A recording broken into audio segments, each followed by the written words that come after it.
Hello, listeners, and welcome to the lockdown series of the British Academy of Jewellery podcast. I am Sophie Boons, and today I have invited another guest for a remote discussion.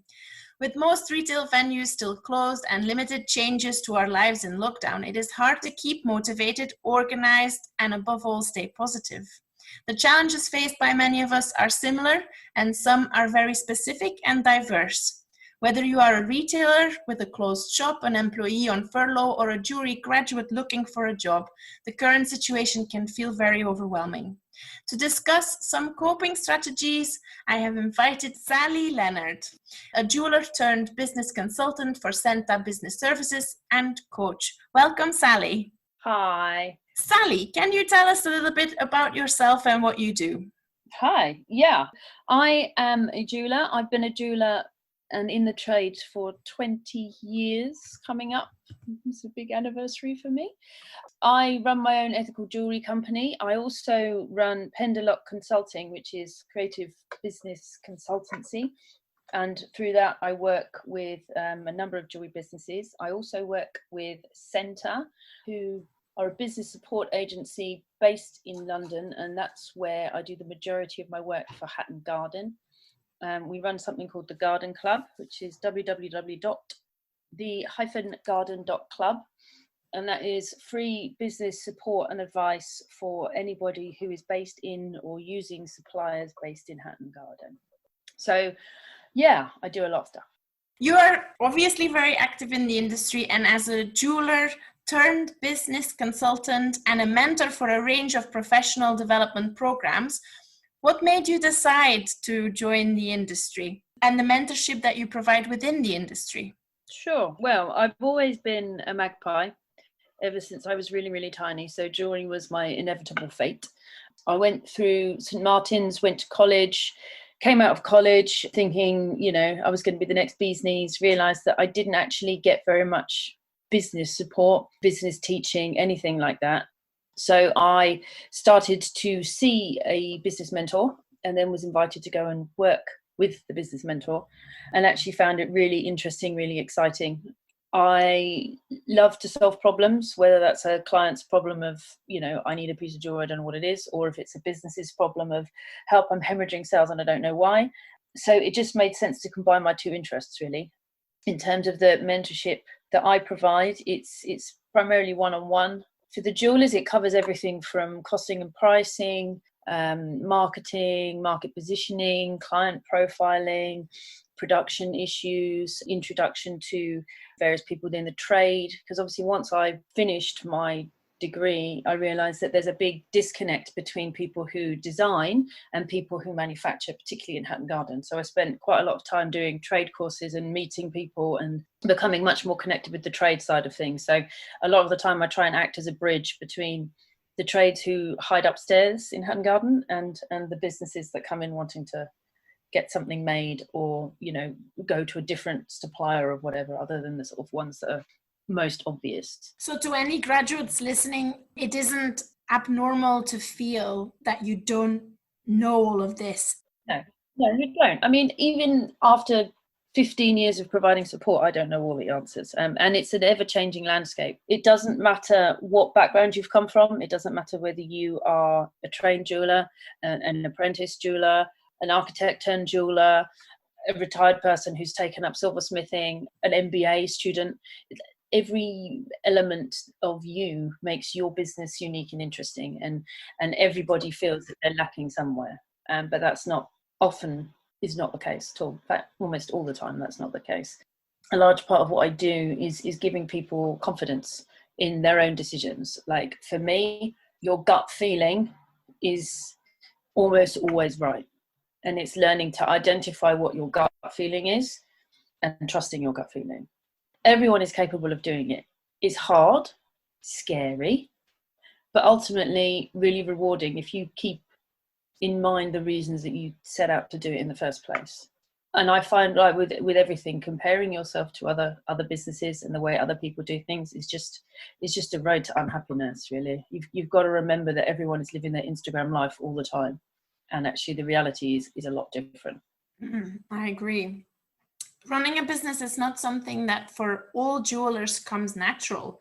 Could you give listeners who are thinking of starting a business or growing their business from a kitchen table some top tips and where they could go for advice and help? You mentioned the garden club already. Are there other ventures? Yeah, well, the garden club, all the information's on there, and you can download a form and you can just drop in and get in touch. We're taking appointments from the 1st of June now, so come and have a chat with us. I think that I would disagree with you on the it doesn't come naturally. If you are at home and you're working from your kitchen tabletop and you also have another job, you are finding the finances to start up your business whilst working another job. That's budgeting.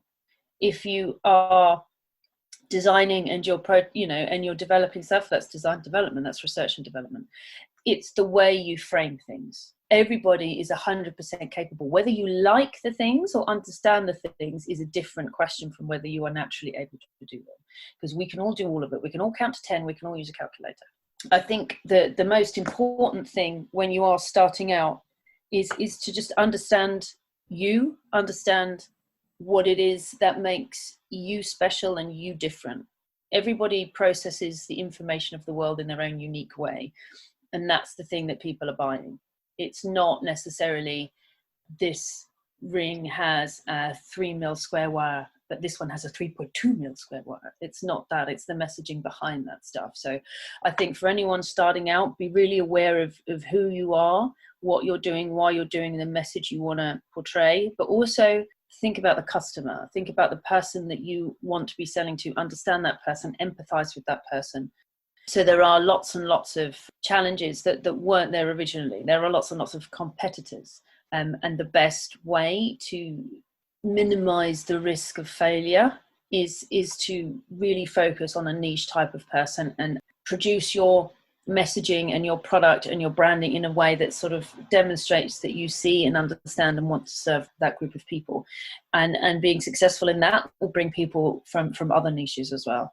You've got to think about what you want out of it, what makes you happy, and who are you doing it for?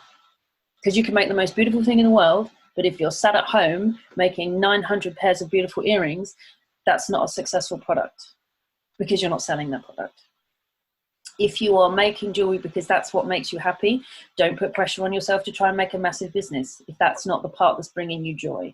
Honesty is probably really up there as well in terms of what you need to be doing and to be thinking about.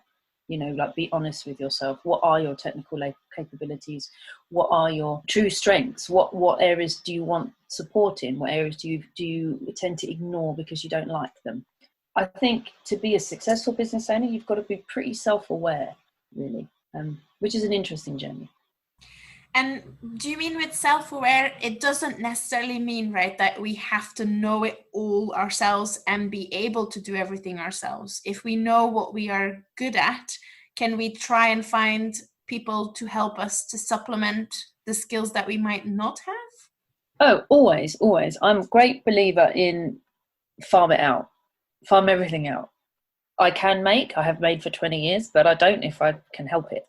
Because I'm also on the board of the Hatton Garden BID, the Business Improvement District, as the jewellery small business representative, because I am really passionate that connecting the businesses together and creating a network and using people who set really well, polish really well, engrave really well is vital to actually elevate your product, increase your productivity, increase your capacity, strengthen the sector as a whole. It's all about connections and contact. I think having an understanding of those things is really, really important, but not necessarily the technical skill to do them yourself. But when I'm talking about being self-aware, I'm talking genuinely about, why do I like this? Why have I picked that? Why do I always go for this color palette? What is it about these stones I really like? And understanding what you are in essence so that you never lose sight of that, because this is a very competitive world you're going into. So you need to be quite clear about who you are so you don't lose sight of that when coming up against lots of other businesses who all have their own agenda and their own customer base. Say you've just graduated, you've got this collection of pieces that you probably made to your own brief. It's the pieces that you like, but you need to find whether there's a customer for it. What are the best tips on starting out with that journey? The harder journey. The easiest journey is to design something with someone in mind, because there are 7.4 billion people in the world. That's a lot of people to go through to get them to buy your collection. I would be looking again at why you are doing what you're doing, going all the way back to that. What is the message that this is sending out? What is the type of customer that would respond to this message? What kind of brands do I respond to? What kind of visuals do I like? Who else is responding to those? And try and work backwards in a way. And again, it's very much like, don't think about it. It's like, I like that, I like that, I like that. Don't try and do a competitor analysis going, I've made gold pearl earrings, I will only look at gold pearl earrings. You have to be like, I've made gold pearl earrings that are for men, and they are for men that like mountain climbing. This is very, very niche. So then you've got different ways of actually starting to research who else is in your field, who else is serving that particular customer base. You're looking for your brand adjacencies. Now, these are brands that complement yours, but do not compete with yours. I've had clients come in and said, oh, that everybody that buys from me above a certain price point wears this type of jacket. You're like, that's very interesting. It's about looking at all the things that connect the obvious, because it's the in-between connections where you're going to really get ahead. You've got to understand what's out there in the market in general, and you've got to have an idea about the sort of person that you want to sell this to. And it might be that that first collection needs some alteration, which is totally fine. I don't think there is anything wrong with, doing iterations of a product until you get it right. We are still in lockdown. Lives drastically changed from one day to the next. Those jewelers out there who run a business and have been thrown a curveball, that few so coming, would you have some advice for them to keep going? Yeah, I mean, this is kind of like the Etch-a-Sketch end of normality. Everything has been shaken up like a crazy milkshake. And I don't think that you need to put the pressure on yourself to try and rebalance immediately. You have to look after yourself, number one. I've been trying to get a lot of my clients to stop, to think, why are they still doing this? What is it about what they're doing that makes them happy? What gives them joy? And this goes back to the self-awareness again. It's a perfect time to reset. Look at your working patterns and say, actually, do you know what? I'm worried, but the way I was doing things is not sustainable. I want to have children. I want to move out of London. How can I do these things? How can I start to restructure my business? There's some fantastic opportunity right now, amazing opportunity right now. We are no longer geographically limited on our commissions. People are way more comfortable about talking online. They're way more comfortable about purchasing online. There are loads of things like that can be done, but don't feel like you should be doing stuff. I mean, if you want to take up basket weaving, speak 8 languages and learn to do the splits, great. If you want to sit at home eating pancakes in your pajamas, also great. It's not about who is doing more than you. Don't do that comparison thing. It's not helpful. I'm at home trying to keep 2 businesses going. My husband has 3 businesses. We have 2 small children that we also have to teach. I had all these grand plans before lockdown. I stockpiled paint because I'm going to paint my furniture. I'm going to organize this, and most days I'm lucky if I get an hour or 2 of work in after doing everything else. And that's okay. Things are going to be strange for a while. And I think it's a great time to sort of really rethink and say, do you know what? I want to change everything. Or I love everything how it is. I just need to be working on my strategy, looking at what my customers are saying. How can I help them right now? How can I connect with them in a non-sales way? Also, I would just get up in the morning, go to bed at night, go outside, even if it's just a walk up the street and back again every day, just to get that fresh air. Change your clothes every morning, get dressed. It really helps. Just staying in your clothes, you have to give yourself some semblance of routine. In some ways, we're really lucky because we have the kids, so they get up, and then we have to have fights about iPads and Cocoa Pops and God knows what else. So we have a regime. It sort of kind of enforced upon us in that way, but it's really helpful because it gives us routine. Differentiate between the weekends and the week. Try and give yourself a couple of hours where you do just read a book. Just don't feel guilty. You got to do what you got to do to survive right now. No one has been in this situation before. And yes, there's always that person that's done like 9,000 things and made, crocheted 5 million rainbows. And, it's great. It's great. But they are in a different situation to you. There is no point to any of this if it doesn't help you. I mean, I'm a freelancer myself and have many contacts in the industry who work on multiple jobs or have either started their own business. And what comes up often is guilt, feeling guilty. You mentioned it just now.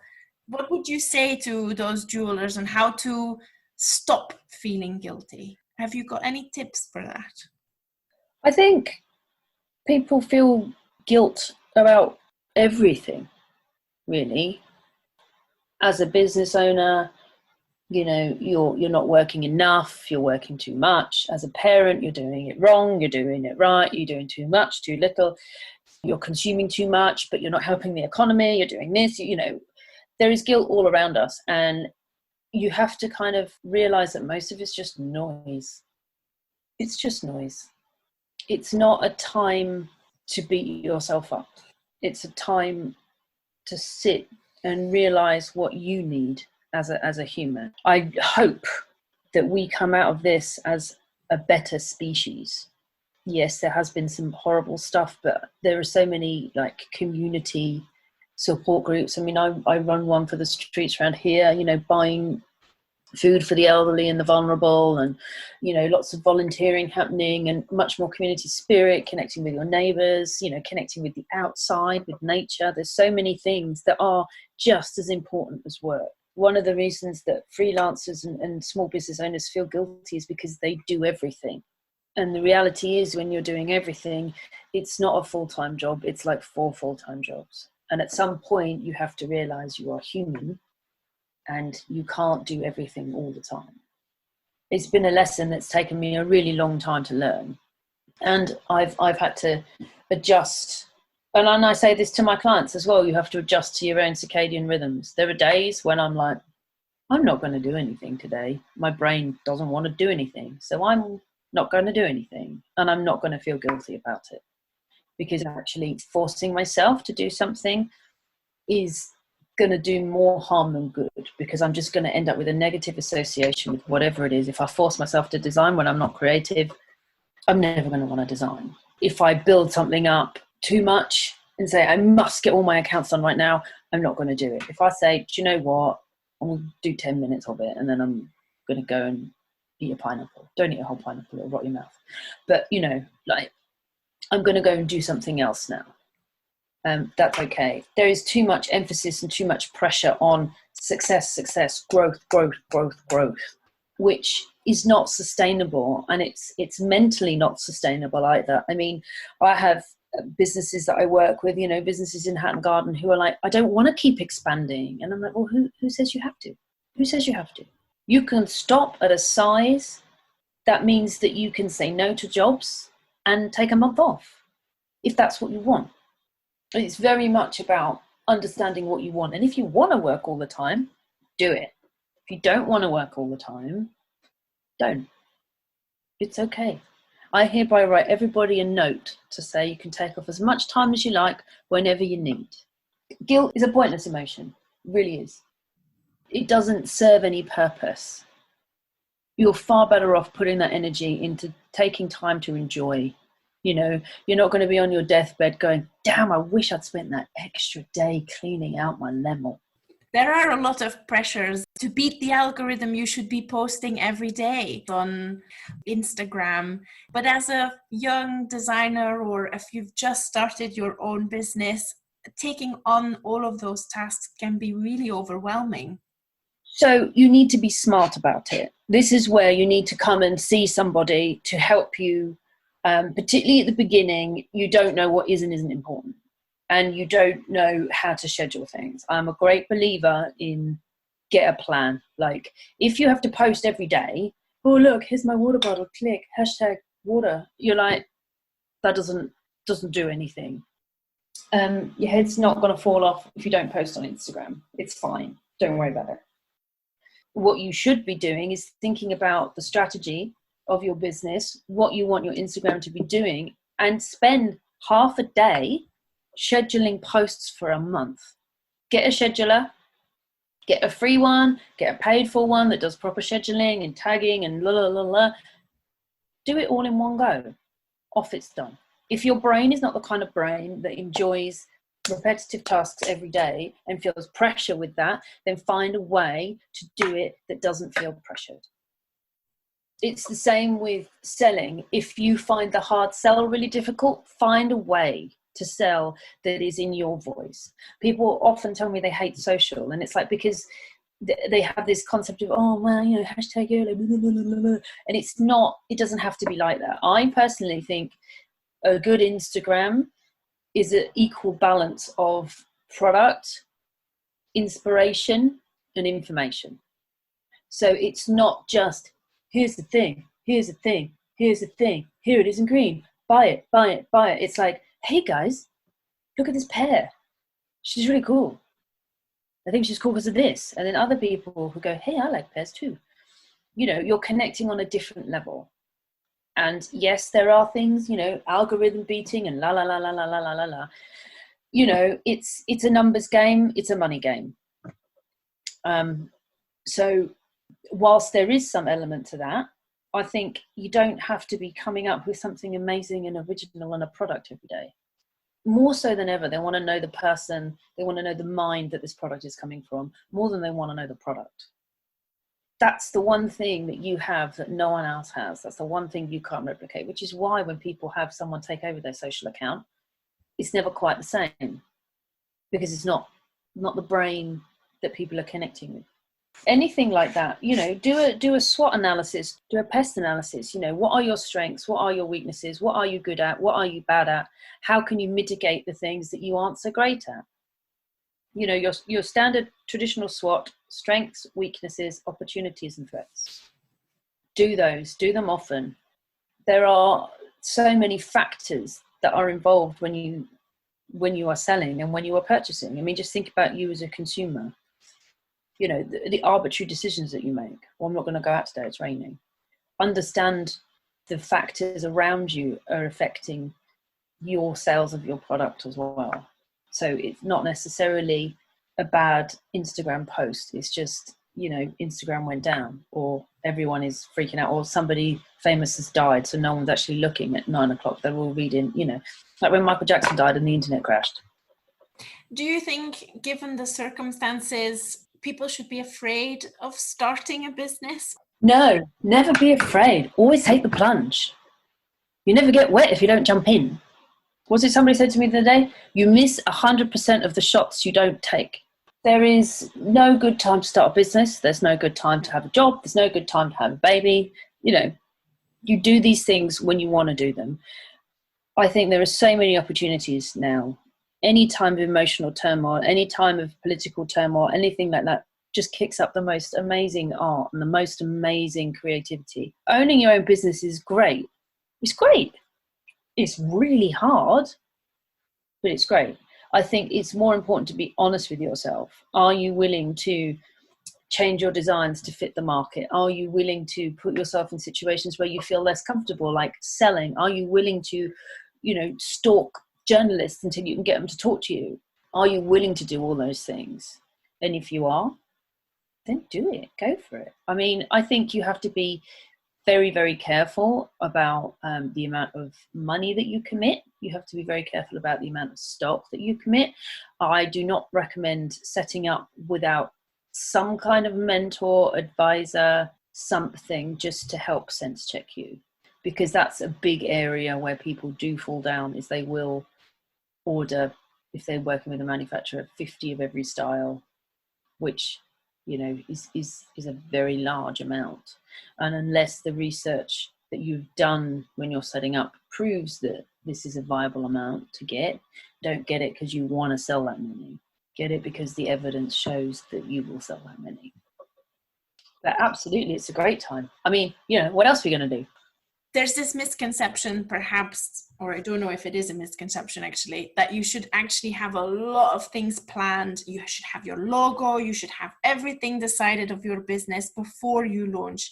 Is that true, or should we take small steps and adjust as we go along? I think that obviously if everything is cohesive, that's important. But does it all have to be completely the finished article? Probably not. Do you have to spend thousands and thousands on a marketing campaign? Absolutely not.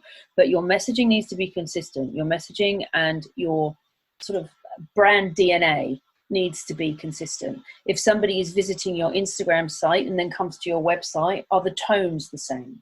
Is the language the same? Can you tell that it's the same person and it isn't two different people? You know, what other things as a consumer would put, what things would put you off purchasing? The big thing that I find people tend to do is they tend to assume that the customer owes them something. And they were like, well, you know, I don't think this is a problem, therefore why would anyone else? When if another business commits the same sin, whatever it may be, you're outraged and you won't buy from them. You know, you've got to apply your own purchasing decisions to yourself and be critical. I mean, I don't think that you need to spend lots of money on these things at all. There are like free logo design software and all sorts of things. It doesn't have to be, you know, a massive expensive campaign, but the messaging needs to be consistent and it needs to make sense with your brand. But it doesn't have to be a massive all bells, all whistles, flashing crazy, you know. For example, you might really want to have the flashiest website that's just all image, but if you go too far that way, spend lots of money on lookbooks and photo shoots, and then you realize that there's absolutely no text, so there's no SEO, and your search rankings go down the toilet. Even though, in the words of the great Oscar Wilde, in matters of grave importance, style not sincerity is the vital thing. I think that sometimes you need a little bit of substance and sincerity in the form of words. So you can go too far the other way. You got to think about what is it that you are selling? What is it that excites you? What do you love? How do you present that? How do you embody that? What is the messaging around that? And keep that consistent. But absolutely, you don't have to spend loads and loads and loads, but you should have a brand identity that means that people understand who you are, that people can recognize you. The trend is slightly changing again now, but the trend was very much name, black, copper plate, text, da-da-da-da. I am seeing more logos again now, which is nice. But again, you know, if you've got a friend who works in graphic design, do a trade, make them a piece of jewelry, they'll make you the logo. My first logo was done that way. All I had to do was resize a ring. Brilliant. So using people that you know and that know you is really helpful as well, because they can pull things out of you that you take for granted. It's really helpful before you launch a business. Who else has a name like that? Can you use the trading name? Can you get the domain? Is the Instagram handle available? Is can you use the Facebook URL available? You know, all of those things. I have a terrible habit, because there are certain business, personal usernames and business names I have, of going on to anything, any new social site, and just bagging the names. And then possibly never ever using the site again. But I'm like, if I want to have something for Leonard of London, then I'm going to get it on everything. I'm going to @Leonard of London everywhere. No, you can't have it. No. Do you ever go on that site? No, but no one else can now. You know, because then you've got that consistency. You don't want to be in a situation where you've done all this branding and then you're like, oh, my web address is going to have to be, the _real_ whatever the brand name is .org. I think there's also a massive tendency when you're setting up to just be desperate to get out there. I want to sell, I want to be out there. Blah, blah, blah. But again, the customer owes you nothing. You've got to be coherent for them to want to trust you and want to buy from you. Yes and no would be the answer to that question. Is there one sort of key mistake people make when they start a business, you think? Just one. Or a couple. I would say making without a client in mind. The biggest mistake that the graduates often make is they think that the creative world is the real world. And it's not. It's taking that creativity and that drive and that magic and wonder at the world and applying it properly, becoming a real designer by saying, this is me, this is the world I have to go in, this is the person it's for, this is the budget they have, now I'm going to put them together. So often when you have made that first collection at college, that's not the first commercial collection you're going to make. It's more of a realization of it's the product version of your self-awareness. So I would say that, and I would say ordering too many things, too many samples, making too much. A lot of people who start end up having failures. How do you deal with failure? There is no such thing really as fail, I don't think. It's the building blocks of what make you a business and a business person. You know, they're only a failure if you don't learn from it. If you look at the sort of enterprise model in the US, failure is expected. And there have been some spectacular failures in the US with tens of hundreds of millions of dollars, but it's part of the game.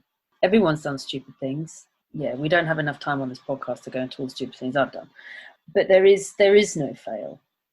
Don't be afraid to fail. You know, don't be afraid of making something that might not work. Apple, well, the iPad when it first came out didn't work. The Nespresso machine when it first came out didn't work. And look at them now. It's not a bad thing. You've got to leave the baggage of it behind, but you've got to keep the learning moment from it. You can minimize your risk of failure by having lots of people around you that can help you and advise you, but we don't know the future. You know, the only sureties in life are death and taxes. Everything else is a guess. You can just make a better guess. And the fact that you can't guarantee anything should make you feel better when you don't get it quite right. You know, and it's brilliant. We are in jewelry. If you get it wrong, you melt it down and you make it into something else. It's not like clothing where once you've cut the fabric, you've cut the fabric. We are very lucky that we can infinitely reuse stuff. And, you know, just don't chuck all your eggs in the one basket. Test things, research things. The biggest failure for me would be, you know, researching, asking for advice and then not taking that advice. Doing a focus group and everyone saying, oh, don't do it this size, it's too heavy, and then going ahead and making it anyway because you want to, and then nobody buys it because it's too heavy. You know, it's listening. You know, there's lots of people that you imagine just know everything. They're living their Instagram life. They don't know everything. Nobody knows everything. So yeah, I don't think failure is a bad thing. I think there's too much stigma around it. Sally, we've spoken a lot about individual change, but do you think there is also a need for a collective approach to change, for example, in Hatton Garden in response to the current circumstances? Yeah, is the short answer to that question. Everyone's got to update everywhere. Everyone has to change. Everyone needed to change before this. Everyone is going to have to change at a much faster rate now. It doesn't do anything for anyone if you assume that the customer is there for you.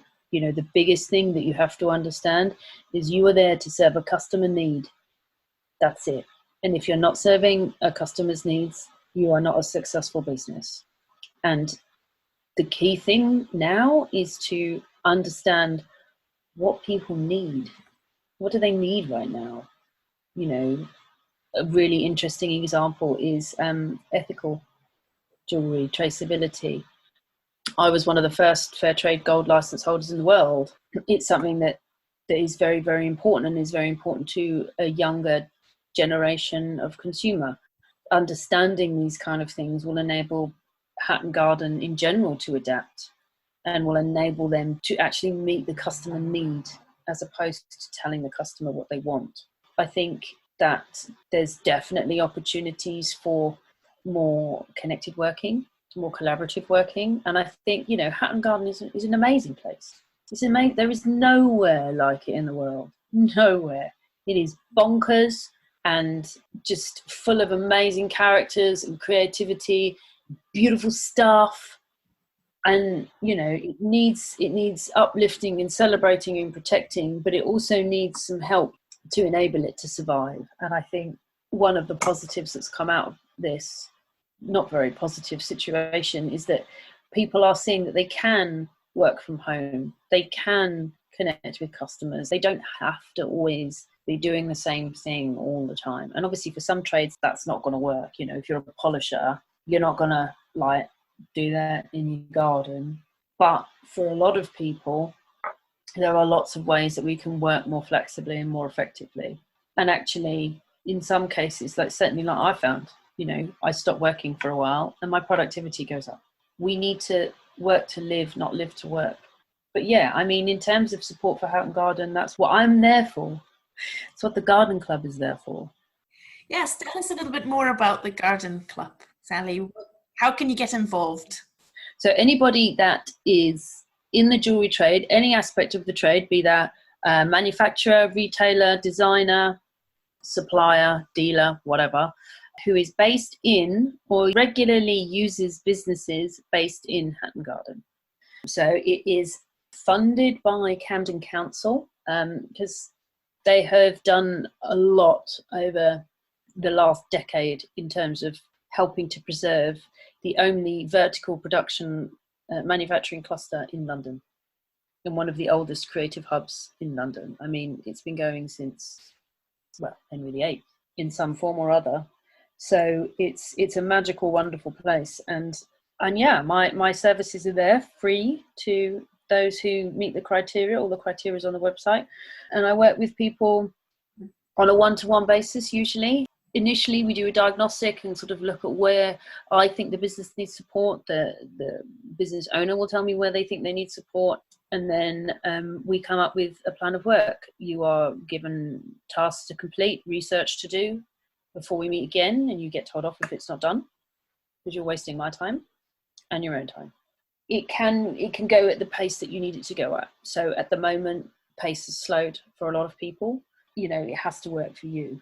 But it is usually majority one-on-one consultancy sessions, that anything from 1 to 2 hours, depending on what we're doing. The follow-up work, depending on where we are, can be anything from an hour to a month. And, you know, if you have the time, now is a really good time to do some of those kind of general strategy things because you don't allow yourself the time. I find that most people, when I work with them, they know what they need to do. They just need someone to make them do it. We have regular networking sessions, possibly have to do some virtual ones, where we just go to the pub. It's just the trade, the designers meeting in a low pressure social environment where they can just get to know one another and not have to feel any hard sell. It's much more relaxed. And then the last element that we're hoping to bring in towards the end of this year is access to industry experts. So if you are looking to employ someone, and we can work with an HR person to draft you some employment contracts, or if you are wanting to register a design, then we could get a lawyer to help you with that kind of stuff as well. So that's like the next phase once we're back to normal. But yeah, any stage of business, whether you've been going 5 minutes, 500 years, or haven't even started yet. So if you're thinking of working with a mentor, what should you prepare to speak to them, and what questions should you ask to find out if they're the right fit? If you're thinking about working with someone, obviously you need to be looking at, are there sort of support programs around that you can use? You want to be talking to people in the industry. A really, really good way of doing anything is just network. People hate that word. When I graduated, the Goldsmiths company used to do a series of talks, and I used to just go to these on my own just to meet people. If there was any drinks going anywhere, I'd be like, yeah, I'll come. Ooh, hello, who are you? Oh, amazing. And personal recommendations are really great. If you're going to go sort of the mentoring, not unofficial, but, you know, like not through a program, then that's the best way of doing it, I think, is just to sort of get an idea of the person. You want someone that you can, for want of a better word, vibe with, someone that understands you and that is going to push you and call you out when you don't do what you're supposed to. And I think it's kind of down to the mentor, what they want to see. Depending on, you know, what I'm doing with somebody, I may want to see their work, I may not. It depends. You know, it might not be relevant at the initial stage. It might be more relevant later on. I think it's really important for you to know what it is you want from a mentor. What do you want to gain from the experience? Because if you're lucky enough to have a really successful, busy industry person, then you need to make sure that you're not wasting their time and your time by not getting the best out of them. It's the same as when you do any form of research. What are your goals? I need to find someone to give me industry connections, or I need to better understand the luxury goods market, or I need to generally just get more confidence as a business owner, because all of those things are going to require people that excel in different ways. So yeah, I mean, definitely talking to people, joining up to newsletters, anything going, click subscribe. Anywhere you can go and meet people, particularly if you're new and you're working from home, is very isolating. I'm seeing a lot of online talks and webinars and things. Start joining them, start getting on mailing lists. At some point, I think, because one of the big parts of the garden club is we have networking events, which are networking in the old school sense, where we go to the pub, the end. It's about connection. Once you get in, people are more than willing to help. They really are, as long as you're asking the right questions of the right people. And also, you've got to make sure that the advice you're being given is relevant to your business. I'll often find that people are given conflicting advice from different people depending on their viewpoints. So you've got to be quite aware of that kind of stuff as well when you're looking for a mentor. Like, are they very traditional? And does that suit you? Are they experienced in alternative materials? Are they working in the area of jewelry that you want to work in? I mean, jewelry is massive. And it's just got so many facets, and so many of them are self-defined as well, that it's like really hard to oh yes, well, let me design a fine jewelry. And you're like, what? That could be a number of things, depending on what your definition of designer is, depending on what your definition of fine is, even depending on what your definition of jewelry is. I am very much all about what happens right in the gut and what happens right in someone else's gut and how they connect. Do you think it's really relevant to get some experience elsewhere first, or do you think that really depends on circumstances? I kind of think it depends on who you are as a person. I kind of did and I kind of didn't. I think working somewhere else whilst you're setting up is a really good thing to do. While I was setting up, I had a number of different jobs, retail, but I think that any other job you do, you can have some element of it that will be relevant to your business setup. Obviously, if you are working in a gallery, or if you're working, in some way related to the trade, then you are going to get more trade relevant experience. But if you're working in retail, you're getting really, really useful experience, whether that's jewelry retail or other retail. You can pull an element from anywhere. Working in a small workshop or for a small business is really useful. It gives you an insight into the kind of crazy day-to-day of what it's really like. But then for others, ignorance is bliss. So, but I think, there are definitely mistakes that people make that they could avoid if they work somewhere else for a little while. One of them being realistic. The chances are you're not going to be the next Stephen Webster straight out the gate. You're just not, because there won't be any more of those types of businesses, because that world doesn't exist anymore. It's good to sort of look at what success actually looks like and what it looks like for you. So try working in a small place and a large place. Try working with somebody that just has a showroom versus retail, so that you understand what all these elements are. And there's no reason why you can't be setting up at the same time. So when we return to work and our daily lives as jewelers, do you think the industry and maybe more importantly, the retail environment will have changed? 100%. Nothing's ever going to be the same. Even if we try and make it the same, it's not going to be the same. I think some ways it's going to be like it never changed, and in other ways it's going to be so different that we won't really comprehend it for a few years. I mean, this is the kind of thing that people will be studying in history lessons hundreds of years in the future. I mean, it's from that perspective, it's kind of exciting, and we get a chance to redefine how we want to do things going forward. What it means for the high street, I think, there are definitely some really good ways that you can keep the high street alive. lots of people are doing really interesting stuff online. Getting people to connect with you as an individual, or you as a business, or you as a brand, or, you know, like Hatton Garden as an entire entity, for example, actually builds a lot more positive feeling, so that when we are able to go back out again, there is a really good chance that you are going to get a lot of footfall coming to you. I'm seeing an uptick in engagement rings. I'm seeing an uptick in web sales. The initial panic is settling, but I think, you know, there's definitely some really interesting ways that places will develop and move forward. I mean, I'd love to see a lot more kind of Hatton Garden community stuff. I'd love to see a lot more kind of connection between retail and trade and the public, and how we can kind of inform and support the artisans as well as the client. But yeah, I mean, Hatton Garden's open, you know, the jewelers are back. Some of them never left, feels like. The interesting challenge is, how do you get the work to them now?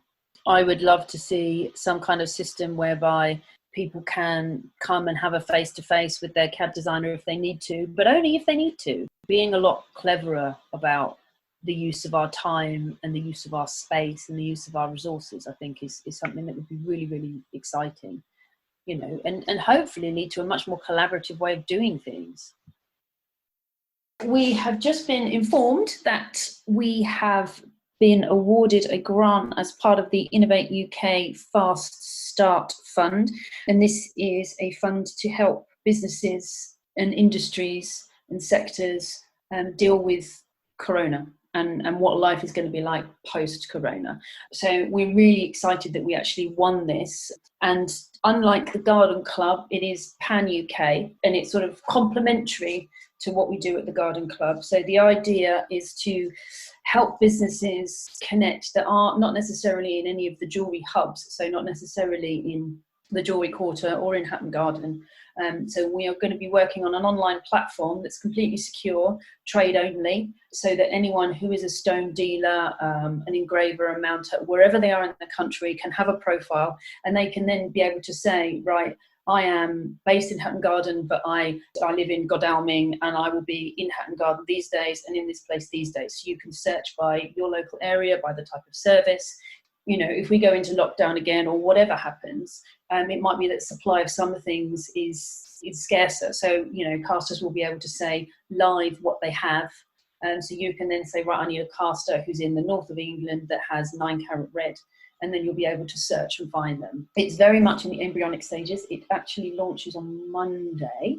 So what we're doing in the first instance is we're taking JewelBase online. So we have www.jewelbase.org. So there's a little bit of information there now. Over the next week or two, we will be putting up a form of some description to find out from you, the trade, what would be helpful to have on this platform. And one of the key things that I am very strict about is that it is a secure platform, because I know that there is a lot of issues with people not wanting to say where they are and what they have, which are completely valid. But the idea of this will be, it will be membership, it will be trade only. So we're still in the sort of process of working out exactly what the vetting process will be for that, but it probably will have to be recommendation or something like that, so that the general public can't find, you know, someone who's got a stash of diamonds in the garden shed. So the idea is that if we are ever in a situation like this again, and the chances are we are going to be in a situation like this again, because we don't know how long this is going to go on for. So, you know, you can update your profile daily, hourly, whatever you want to do. So if your workload has gone down, then you can, you know, update your post and say you're there for, you know, some jobbing work, or, you know, if your polisher is shut, you know, who else can you go to? I also kind of want it to be aligning with the kind of flexible working thing that we were talking about, and kind of being able to sort of allow people a means to work from home when they need to without feeling like they're losing out, which is, you know, one of the big issues I think with this kind of way of life. It's very much about helping people that can be flexible. Also, you know, we don't know what's going to happen in terms of rents and people being able to have a presence in Hatton Garden. And if two people can have a presence, and by means of this kind of network, they can connect and actually share the costs of an office and only be in 2 days and 2 days, or 3 days and 2 days, or whatever, then that makes sort of more remote working much more tenable for everybody. And it also will hopefully enable some of the people who aren't connected directly into these hubs to either be able to connect to those sort of manufacturing areas or be able to compete with those manufacturing areas and strengthen the industry as a whole. I mean, we're not trying to take away from the Jewellery Quarter or Hatton Garden at all. Putting something in place to enable Hatton Garden to keep going and expand its reach and connect better with the rest of the country. So it's quite exciting, but that's the only part that we have at the moment. Like I say, hasn't started yet, but check out jewelbase.org. You have been in lockdown also. What have you been doing? You've already told us a little bit, but what have you been doing to keep busy? I have been teaching my children, which is an experience. We have been going on lots of walks. I've been taking lots of pictures of things as they're growing, which I'm really into my garden at the moment. So this year is the first year I've successfully managed to germinate many different types of vegetables, and they're actually at a point where they're viable things. So before I would, you know, sow a load of seeds and then I forget to water them and they die because I was at work. I have not been doing that much work because my life has changed quite dramatically with having to teach 2 children, and I don't need the extra stress on top. So I made the decision to just sort of go, I will work when my brain will allow me to work. And actually, having not done that much work for sort of the last 6 weeks, I've been reading a lot of articles, seeing what's going on, keeping in touch with people. You know, I've built 2 websites, but, you know, other than that, I haven't really done very much. But, you know, trying to find a new normal. I've definitely spent a lot of time just kind of thinking about how I work and when I work and why I work, and just sort of going with it, really. Oh, great. Thank you. When walking around the high street, it's clear that we're currently faced with an extraordinary set of circumstances. That we don't feel upbeat and positive all the time is inevitable, but challenges come and go. By being kind to ourselves and celebrating maybe small successes, we can continue to make progress. You are not alone. And if any of you feel overwhelmed, it's okay and normal. And know that there is a lot of information out there. Think about the Hatton Garden Club. There's lots of people out there, many brilliant charities also to support you with a range of advice and guidance. Reach out to others, and above all else, keep going. I'm confident we'll get through this. I would just like to, for now, say thank you so much to Sally Leonard.